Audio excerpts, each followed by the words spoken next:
transcender un peu, aller un peu au-delà des prières individuelles. Aïe, aïe, aïe, aïe. J'aimerais que nous puissions aller un peu au-delà des prières individuelles. Parce que dans nos églises aujourd'hui, dans nos rencontres aujourd'hui, lorsqu'on se rencontre, même quand on dit que c'est une réunion de prière, mais vous remarquerez que ce n'est même pas une réunion lorsqu'on dit que c'est une réunion d'intercession, vous remarquerez que ce n'est même pas une réunion d'intercession. On doit faire la part des choses. Dans la vie spirituelle, pour vivre l'impact de la vie spirituelle, il faut savoir faire la part de choses. Alors, je disais tantôt que vous verrez que les gens se racontent, ils disent que c'est une réunion d'intercession. Mais si c'est une réunion d'une heure du temps, vous verrez que les gens prendront même 50 minutes et priant que pour eux-mêmes. Ça veut dire qu'ils nagent dans la dimension de prière individuelle. Pendant qu'ils appellent ça une réunion d'intercession. Et peut-être ils prendront juste 10 minutes ou 5 minutes pour prier pour tel ou tel frère. Et c'est pourquoi peut-être dans nos réunions de prière aujourd'hui, il n'y a plus assez d'impact, il n'y a plus d'effet. On se pose des questions, mais comment je prie, mais je n'ai pas de résultats. Comment je prie? Je peux passer 1 heure du temps de prière. Je peux passer 2 heures du temps, je suis en train de prier. On me dit qu'il faut beaucoup prier pour que Dieu se manifeste. Oui, mon frère, mais tu opères dans une dimension très basse. Transcende un peu dans l'autre dimension. La dimension d'intercession, mon frère. Cette deuxième dimension, voici la vérité. Je sais que cette vérité, je l'ai modifiée parce que je l'avais déjà partagée avec mes frères dans le Seigneur à l'église avant qu'on soit confinés. Mais cette vérité, je l'ai modifiée dépendamment de ce que le Seigneur me révélait par rapport au thème que nous sommes en train de partager. Voici cette vérité introductive que nous devons retenir. Si tu peux tout oublier dans ce que j'ai dit au début là, mais cette vérité ici, mon frère, ne l'oublie jamais. Ne l'oublie jamais. Si tu écris ça même.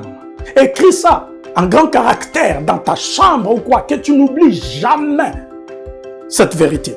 Écoutez, retenons ceci. C'est que lorsqu'on intercède ou on n'intercède pas, de l'autre côté, au-delà de notre conscience, je répète, lorsqu'on intercède ou on n'intercède pas, ça veut dire que lorsque tu te mets à intercéder, lorsque tu te décides à intercéder, vous le savez, je l'ai déjà défini, intercéder, c'est prier pour les autres, pas pour toi.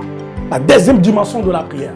Lorsque tu intercèdes ou lorsque tu n'intercèdes pas, de l'autre côté, au-delà de ta conscience,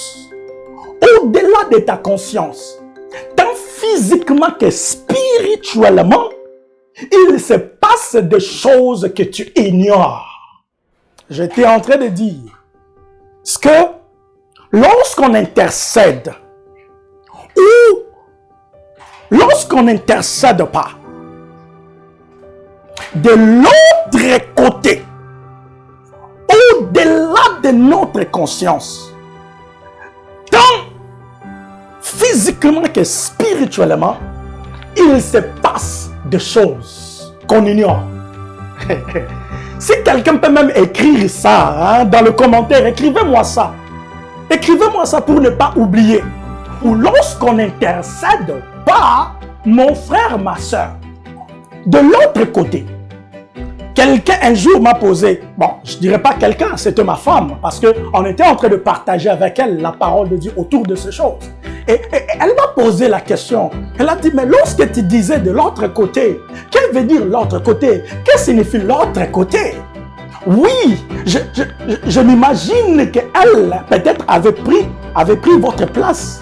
Dans le sens que toi aussi tu peux te poser cette question-là. Mais c'est quoi l'autre côté? Qu'est-ce que signifie l'autre côté? Mon frère, ma soeur, alléluia, alléluia. J'aime quand je parle de l'autre côté. J'aime quand je parle de l'autre côté. L'autre côté, c'est quoi? L'autre côté, ça veut dire beaucoup de choses. Ça signifie beaucoup de choses.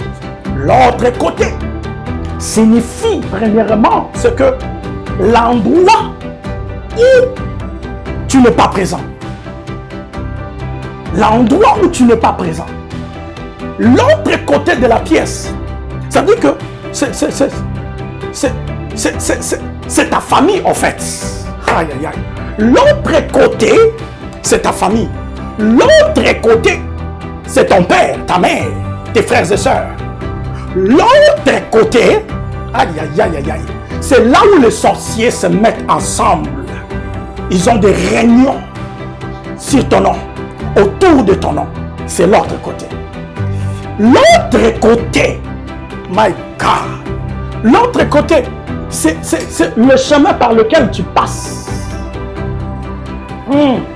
C'est le chemin par lequel tu passes pour aller au travail avant que tu passes. L'autre côté, c'est par l'endroit où tu passes là. Avant que tu ne passes là. Avant que tu n'arrives. L'autre côté, c'est cet endroit-là. L'autre côté, je peux continuer. L'autre côté, c'est tes enfants. L'autre côté, c'est les membres de ta famille qui ne sont pas présents avec toi. L'autre côté, vous pouvez ajouter vous-même. Je vous ai déjà donné l'idée. Je vous ai déjà donné l'idée de l'autre côté. Alors, quand je parle de l'autre côté, c'est-à-dire que quand il n'intercède pas, quand il ne te met pas à intercéder, ou même quand il te met à intercéder, quand tu te mets à intercéder de l'autre côté, au-delà de ta conscience, c'est-à-dire les choses que toi tu ne maîtrises pas, les endroits que tu ne peux pas voir, lorsque les sorciers, le magicien se réunissent contre toi, contre quelques membres de ta famille, toi tu n'es pas là, c'est ça l'autre côté. Et lorsque tu n'intercèdes pas, ou lorsque tu ne partages pas, et tu demandes que Dieu te bénisse avec beaucoup d'argent, mais il va te bénir pourquoi? Il va te donner de l'argent pourquoi? Parce que tu n'es pas prêt à partager avec les autres. Tu n'es pas prêt à manger avec les autres. Tu n'es pas prêt. Mais comment Dieu va te bénir? Comment Dieu va te donner ce que tu lui demandes? Bien-aimé, Dieu donne toujours à ceux-là qui sont prêts à partager avec les autres. C'est pourquoi il dit à Abraham, par toi, les familles de la terre seront bénies. Je bénirai les familles de la terre par toi. C'est-à-dire que pour que Dieu bénisse les familles de la terre par toi, ça veut dire que toi, tu dois d'abord commencer par être béni. Ça veut dire que Dieu avait vu dans le cœur d'Abraham la disposition de bénir les autres, de manger avec les autres. Lui qui était capable de se tenir debout, aller combattre pour son neveu, Lot. Il est allé combattre pour lui. Il était prêt. Prendre les armes. Bien aimé, est-ce que tu passes tes temps de tes prières d'autorité pour les autres?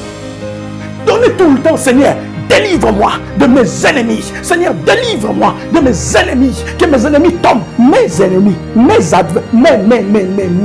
Mais quand est-ce que tu diras, Seigneur, délivre les ennemis de ta fille, Mwelamba. Délivre ta fille de ses ennemis. Ta fille, Mwelamba.